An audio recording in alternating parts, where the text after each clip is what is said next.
I still remember the night when the ghostly lament of a long-dead bride transformed an ordinary village into a stage for unspeakable horror. A night when the ashen remnants of a century-old execution for witchcraft rose from the depths of history to haunt the living. And I, a determined journalist with a thirst for uncovering buried secrets, found myself irresistibly drawn into her sorrowful tale. I had come to the village of Eldermeyer, a place cloaked in perpetual mist and steeped in forgotten legends, with the intention of documenting local superstitions for my YouTube channel. But nothing in my research could have prepared me for the encounter that awaited me at the abandoned chapel on the hill, where the whispers of the past merged with the present in a symphony of grief and wrath. It was beneath a moon that burned a sickly, blood-red hue, its light barely penetrating the thick canopy of ancient oaks, that I first saw her,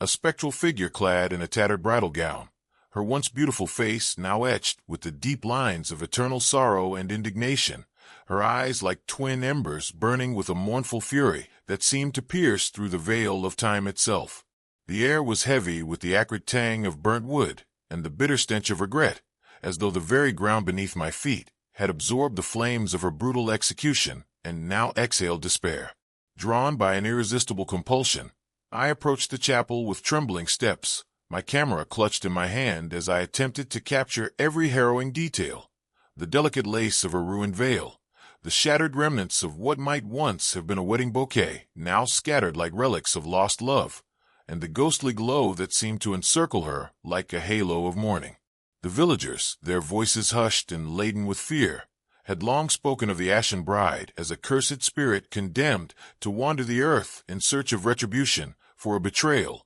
so profound it defied mortal comprehension, and as I listened to their furtive murmurs, I began to piece together a tragic tapestry of events. She had been a young woman of radiant beauty who was accused of witchcraft by those she had once trusted, her honor defiled by the very man she loved, and ultimately sacrificed. In a pyre of fanaticism that left nothing but charred remains and an undying thirst for vengeance.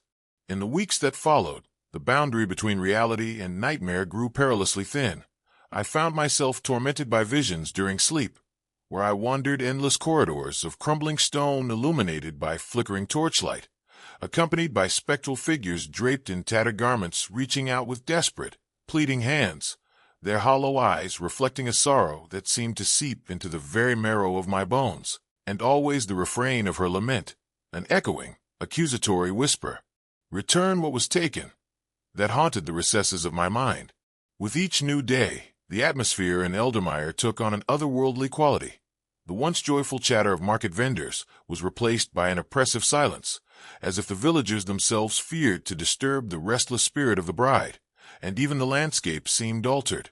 A persistent fog clung to the crooked lanes, and gnarled trees loomed like silent sentinels guarding the secrets of a brutal past.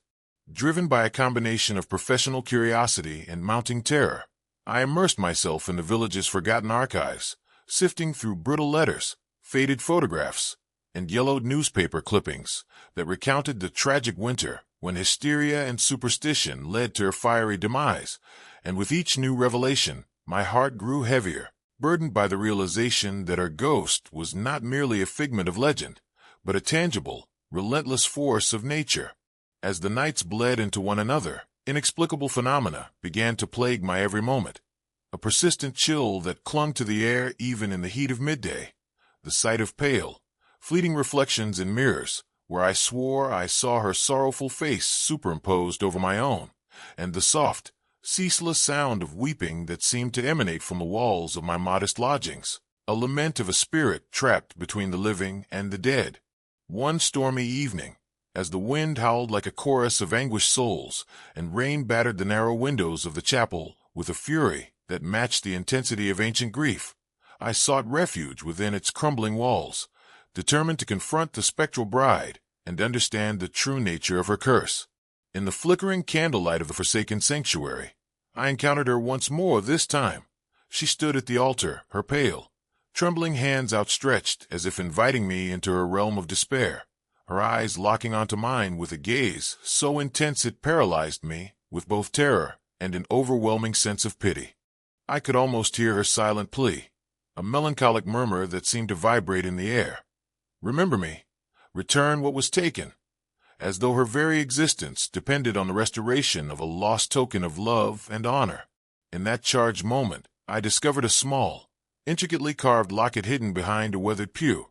a relic that pulsed with an eerie, otherworldly light, as if it held the key to unlocking the tragic mystery of the Ashen Bride. The locket, delicate and worn with the passage of time, seemed to resonate with the sorrow of ages, and as I held it in my shaking hand, I felt a surge of emotion that transcended the boundaries of rational thought,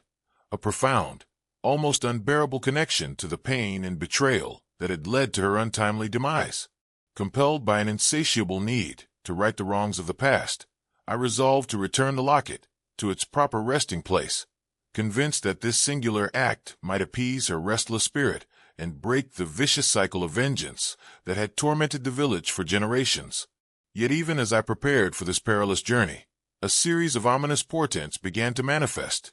Cryptic messages scrawled on ancient parchment appeared mysteriously on my doorstep. Spectral figures were glimpsed in the peripheral shadows of the village, and the very air seemed to thicken with a palpable sense of foreboding, as if the forces of retribution were gathering in silent, inexorable accord. My every step toward the chapel was accompanied by a mounting dread, a feeling that the weight of countless lost souls pressed down upon me, urging me to complete the task I had set for myself or suffer the consequences of defying a curse that spanned centuries. I ventured back to the chapel on a night when the heavens were obscured by an oppressive shroud of clouds, and the only light was that of my trembling lantern as I made my way through desolate streets and along paths overgrown with weeds, each rustle and creak sending shivers down my spine. Inside the chapel, the atmosphere was thick with the scent of burning incense and ancient sorrow. The locket in my hand glowed softly as I approached the altar, and with every hesitant step, I could feel the eyes of unseen forces upon me,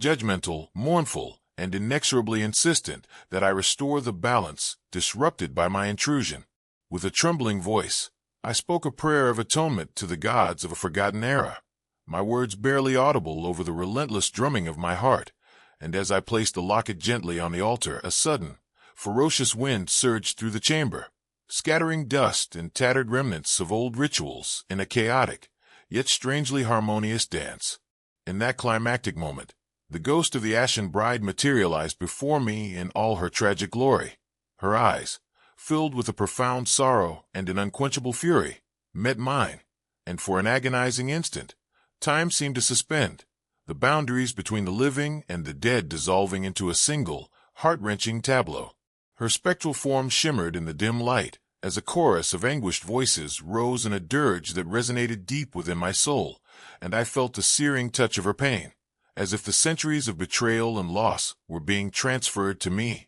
in a single, overwhelming torrent. Then, as if in response to my act of restitution, the oppressive aura lifted ever so slightly, replaced by a bittersweet calm that promised both redemption and an eternal reminder of the injustice that had been wrought. Yet even as her form began to fade into the encroaching darkness, the legacy of the Ashen Bride lingered, a haunting reminder that some tragedies are so deeply etched into the fabric of time that their echoes will forever haunt the living, no matter how many tokens of love are returned. In the days that followed, Eldermeyer slowly began to breathe again, as if released from an ancient curse. Yet I remained forever changed by the encounter, my nights haunted by the memory of that sorrowful gaze, and my every waking moment a reminder of the dire cost of disturbing a legacy of vengeance. I documented every step of this harrowing journey on my YouTube channel, my recordings raw and unfiltered confessions of a soul burdened by the weight of centuries-old grief, and the desperate hope that someday the wounds of the past might finally heal. But as the seasons changed and the mist over Eldermeyer slowly lifted, I could never shake the lingering question that haunted my every thought. Have you ever encountered a sorrow so profound and a vengeance so relentless that it reached out from the depths of history to claim your very soul, binding you inextricably to a tragedy that refuses to be forgotten?